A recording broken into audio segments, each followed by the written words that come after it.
Hello dolok bahai dongbai khakai kaham dongbai na lamsago haino hai tinini tekeisa ketal video CSKN RCB का fan. First of all तो मुझे actually IPL का जो short list हुआ है वो मैंने चेक ही नहीं किया था बीच में। तो उसके बाद आपका जब नोटिफिकेशन मेरे मोबाइल में आया तब मैंने चेक किया था, तो 350 प्लेयर का लिस्ट आउट था, तो मेरा नाम नहीं था उसमें। तो मैंने उस उतना कुछ ध्यान दिया नहीं था बाद में। तो उसके बाद जब मैं फ्लाई कर रहा था नागपुर आने के लिए, तब मैं वापस से चेक किया। पता नहीं मुझे क्यों लगा कि हाँ चेक करके देखते हैं वापस से, क्योंकि मेरे दोस्त लोग है कि नहीं है, मेरे जूनियर है कि नहीं है, वापस से ठीक से चेक करके देखता हूँ। तो उस टाइम पे जब मैंने देखा तब मेरा नाम ऐड था 351 नंबर पे। तो मैं भी थोड़ा शॉक हो गया कि कैसे ऐड हुआ, क्या हुआ। तो मुझे खुशी तो था कि हाँ शॉर्ट लिस्टेड हुआ हूँ। तो फिर आप ट्रायल देते हो या फिर जो आपने T20 में अच्छा खेला उसका थोड़ा रिकॉग्निशन मिलेगा, तो वही वही था ज़्यादा। बता सकते हो कि ज़्यादा मैं एक्चुअली सीएसके का फैन हूँ और आरसीबी का फैन हूँ। उनका मैच देखता हूँ ज़्यादातर। और बाकी मुंबई इंडियंस तो ऑब्वियसली फेवरेट है ही है, लेकिन मैं ज़्यादातर 3-4 साल पहले सीएसके एंड आरसीबी का फैन फैन हूँ उस ज्यादा टाइम मतलब बट प्रॉब्लम ये है कि अब ज़्यादा। सीएसके और आरसीबी फैंस की बड़ी तगड़ी राइवलरी भी हो चुकी है बीते कुछ सीजन से जो हाँ मैचेस उनके हुए हैं। हाँ।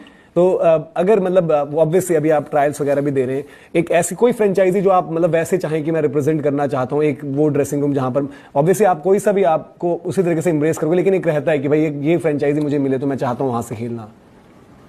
नहीं, पहले तो आप कोई भी फ्रेंचाइजी मेरे को उठा ले, मैं वही उसमें खुश हो जाऊंगा। कोई इशू वाली बात नहीं है। और कोई भी फ्रेंचाइजी में खेलने को मौका मिले वही बड़ी बात है।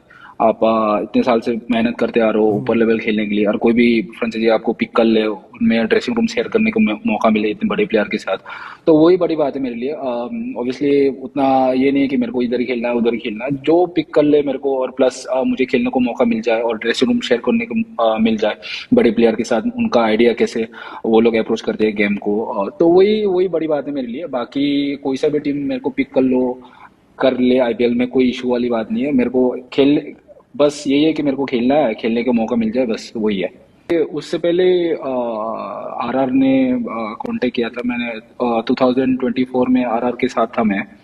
तो उस टाइम पे भी मैं आरआर को ट्रायल देने के लिए आया हूँ। अभी भी मैं आरआर नागपुर में ही हूँ, ट्रायल देने के लिए आया हूँ इधर। 3 दिन मैं हूँ इधर। तो वही उससे पहले शॉर्ट लिस्ट से पहले उन्होंने कम्युनिकेशन किया था, आप फ्री हो तो फिर आप ट्रायल देने के लिए आ जाओ। तो मैं अभी नागपुर में हूँ, वही है बस। बाकी तो ट्रायल देने के बाद पता चलेगा। और जो आपने भी मतलब देखा होगा कि सोशल मीडिया में जिस तरीके से आपको प्यार मिला है, तो अपने तमाम जो फैंस हैं, डोमेस्टिक क्रिकेट के फैंस हैं, पर्टिकुलरली त्रिपुरा से जितने भी लोग हैं, क्योंकि हमने लगातार देखा है लोग, इवन हम उन्हें कहते हैं यार कि आप लोगों को हमें थैंक्स करने की जरूरत ही नहीं, कोई हम ऐसी बात तो नहीं। हमारे स्टेट के जितने भी है, त्रिपुरा के जितने भी है जो क्रिकेट फॉलो करते हैं, वो तो ऑब्वियसली हर टाइम मेरे को सपोर्ट करते ही है। On the field of the field आप कुछ भी करते हो उसमें आपका जो क्रिकेट फॉलो करते हैं वो लोग बातचीत रहता ही है। और प्लस फैंस जो भी है वो लोग देखते रहते कि क्रिकेट आप क्या कर रहे हो, कहाँ खेल रहे हो। मैं जब यूके में भी क्लब क्रिकेट खेल रहा था तब भी मैं 100 या फिर 5 विकेट लेता था, तो तब भी अप्रिशिएट करते हैं कि आपको खेलना चाहिए और लंबा खेलना चाहिए। प्लस आप त्रिपुरा के लिए इतना अच्छा कर रहे हो आप, और आगे खेलना चाहिए। वो तो फैंस का है। और जान पे जो भी फ्रेंड सर्कल में है वो लोग तो बोलते ही रहते हैं कि आप करो अच्छा, और अच्छा कैसे कर सकते हो आप, उसको ध्यान दो। उसके बाद क्रिकेट में आप इतना फोकस कर रहे हो तो फिर कुछ ना कुछ तो होगा, वैसा करके वो लोग बताते हैं हमेशा। जो भी मिलता है आप, मैं सामान वगैरह कुछ खरीदने जाता हूँ तब भी मिलता है, तब भी वही बात करते हैं कि भैया आप कब खेलोगे, क्या क्या कर रहे हो, कैसे कैसे आप ऊपर लेवल खेल सकते हो, आप वो देखो, ऐसा करके बात करते हैं। तो वो अच्छा फील होता है कि हाँ लोग थोड़ा रिकॉग्नाइज तो कर रहे हैं कि त्रिपुरा को, या फिर त्रिपुरा के लोग थोड़ा रिकॉग्नाइज तो कर रहे हैं कि मैं इतना परफॉर्मेंस करने के बाद भी रिकॉग्नाइज कर रहा है, तो फिर तो अच्छा बात है। जो नया जनरेशन आ रहा है उनके लिए भी अच्छा है कि हाँ त्रिपुरा क्रिकेट को आगे लेके जाने के लिए।